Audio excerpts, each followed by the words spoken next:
Dear friends, welcome to this week's virtual Drasha. This week we have the incredible privilege to read Parshas Shlach, and the parsha contains one of the most heartbreaking stories in the entire Torah, the section of the Meraglim.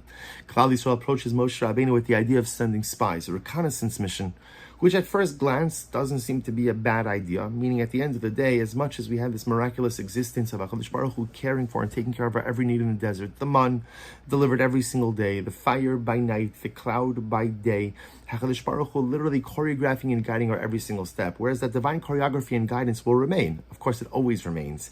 Throughout eternity, Eretz Yisrael would require a greater level of human intervention, of hishtadlus, of effort. And therefore it would appear that at first glance, Klal Yisrael said to Moshe, look, it's going to be great, it's going to be fantastic, but let's go figure out how we're going to do this. Let's go ahead and let's figure out the best way in, what type of enemy we're going to face, what type of cities we're going to face. So Moshe Rabbeinu ultimately again consents, begrudgingly consents, but he consents. And the Torah identifies all of the men, all of the Meraglim. And again, these were not just ordinary individuals, these were tzaddikim, these were good men. And right before Moshe Rabbeinu goes ahead and dispatches the Meraglim, right before he dispatches the spies, he pulls over Yoshua. And the pasuk says as follows, so this is in Parikut Gimel Pasuk Tes Zayin, chapter 13, verse 16. These are the names of the men, the names of the spies that Moshe Rabbeinu sent to scout out the land. Vayikra Moshe LaHoshea Benun Yoshua.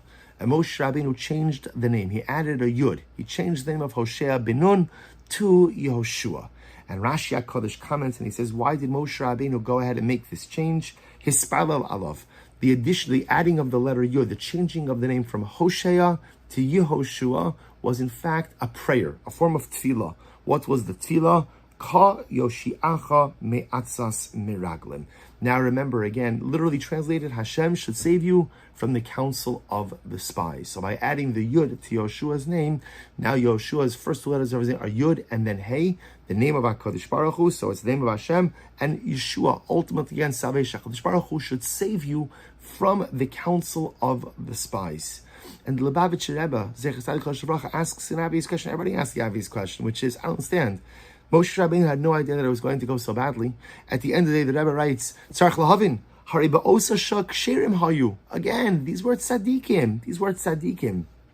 Ultimately, again, each and every one of these individuals, nasi echad, each of these individuals, ultimately, again, each of them were miyuchadim, were unique, were men of stature within their respective tribes.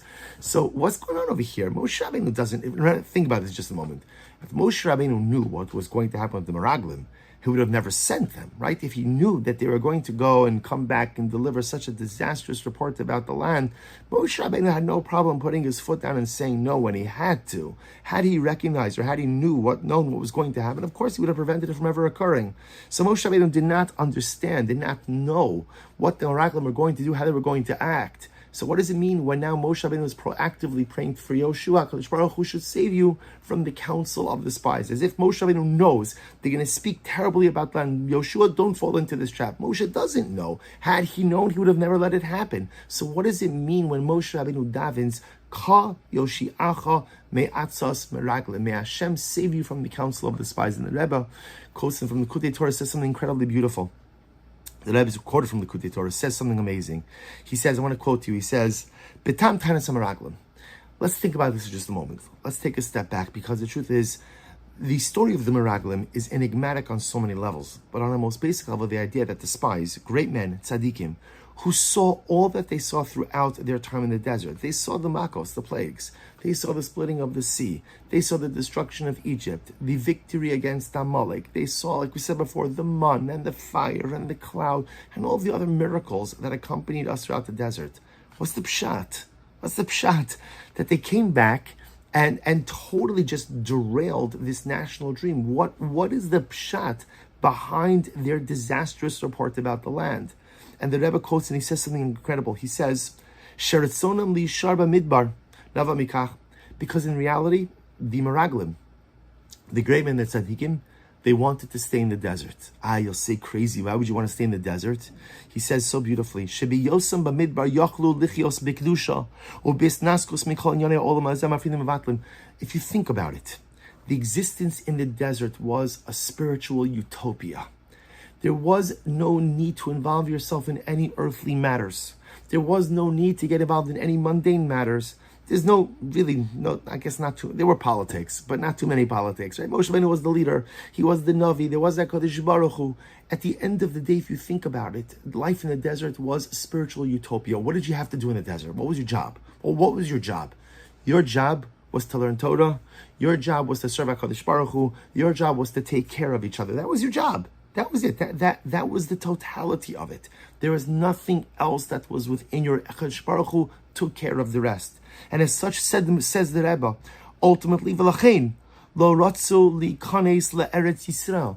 The Meraglim didn't want to go into Eretz Yisrael. Sheba yutzruchu leirei mimadragasam ulis asik minyanei ha'olam.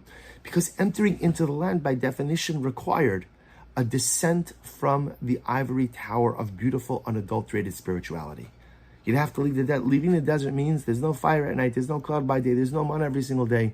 There are fields that you have to plant. There's stuff you have to do. There's commerce you have to engage in. So the Meraglim said, what are we doing? What are we doing? We have everything we need right here. We have everything we want right here. Life, the truth is, it sounds crazy to say, but life in the desert was absolutely, unequivocally perfect. What more could you want? So the Meraglim see this incredible, almost like dichotomy. On one hand, we've been talking about Eretz Yisrael this entire time. It's all been about Eretz Yisrael, all getting to Eretz Yisrael. Now, we're about to go in, and they see it, and they're like, okay, it's great, but it comes with so much other responsibility that will distract us from spirituality. So maybe, says the Rebbe, the Meraglim said to themselves, better to stay out here, better to stay in the desert, have this spiritual oasis for ourselves, and not worry about everything that comes with the land. That, says the Lubavitcher Rebbe, was what sabotaged. That's what drove the Meraglim. They were tzaddikim, and they were such tzaddikim that they did not want to give up the beautiful spiritual life they had in the desert in order to go ahead and conquer and ultimately maintain and grow Eretz Yisrael. So Moshe Rabbeinu foresees this possibility. Never did Moshe Rabbeinu think that there was a possibility that Chas v'Shalom they would come and malign the land, malign God, malign Moshe Rabbeinu. Moshe never saw that, but he knew that there was a possibility that the Meraglim would come back and say, you know what, it's great. And in fact, they did say the land is great. It is in Eretz Zavas Chalav Advash. It's great, but Moshe Rabbeinu thought the but would be that we should stay here, because the ruchnius, the spirituality is actually better in the desert than it is in the land, because there are no distractions. There's nothing to divert our attention. So therefore, says the Rebbe something amazing. Moshe Rabbeinu pulls Yoshua to the side and he says, Yoshua, you're different.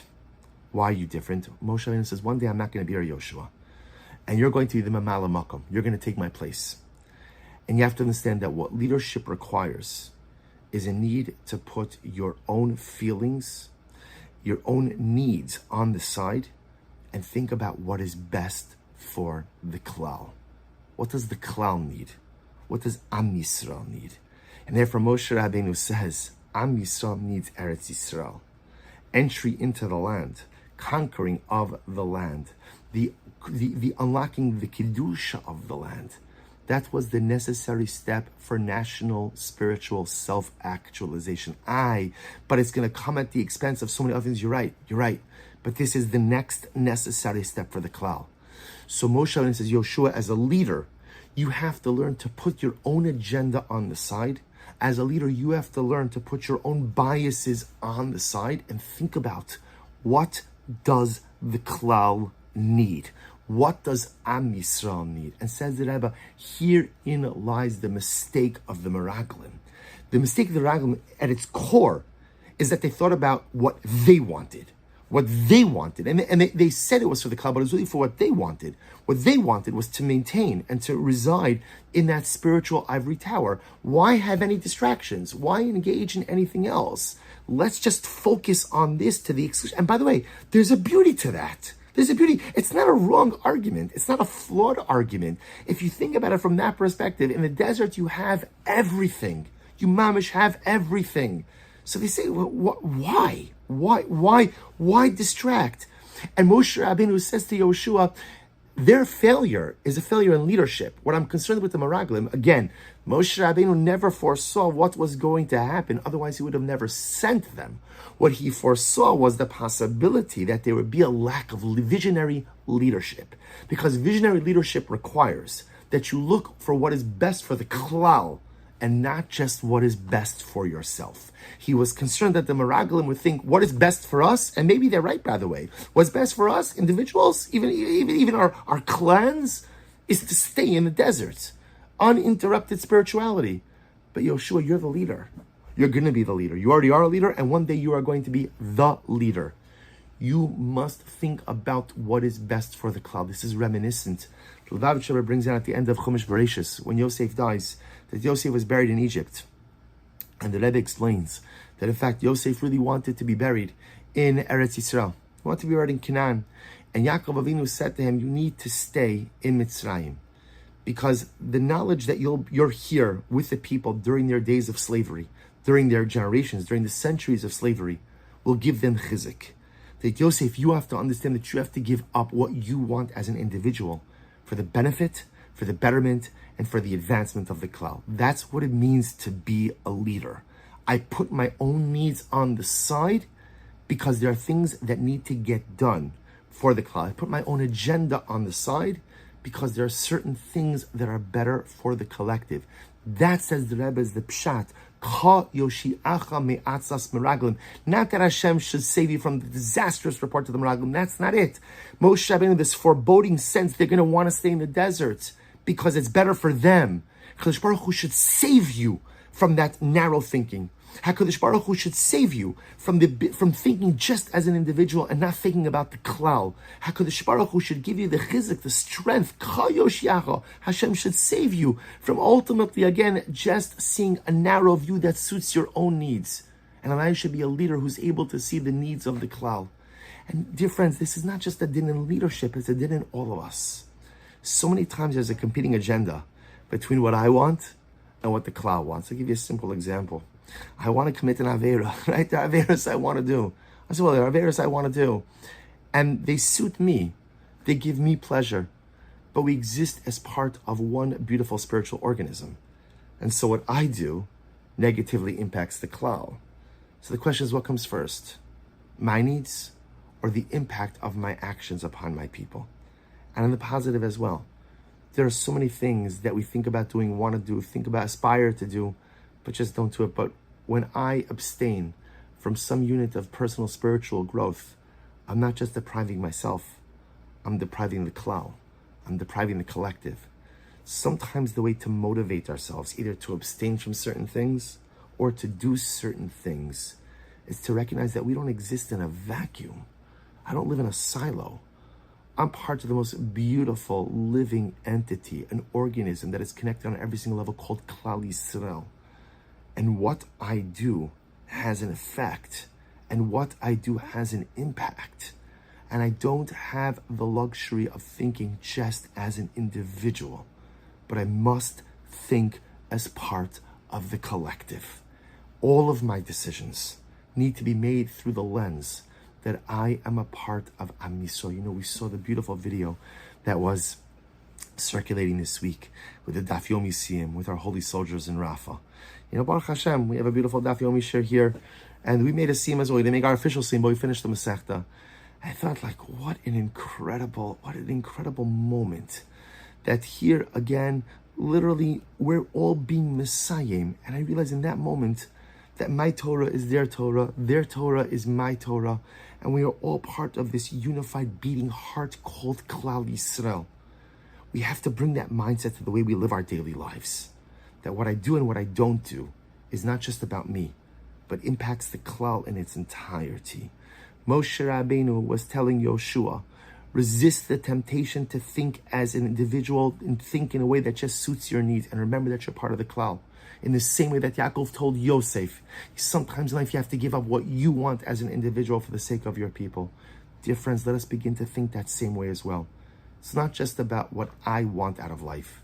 It's not just about what I want, what I need, but it's really about what can I do, what can I contribute, and how can I help my people. Wishing everyone a good Erev Shabbos and a beautiful Shabbos Kodesh.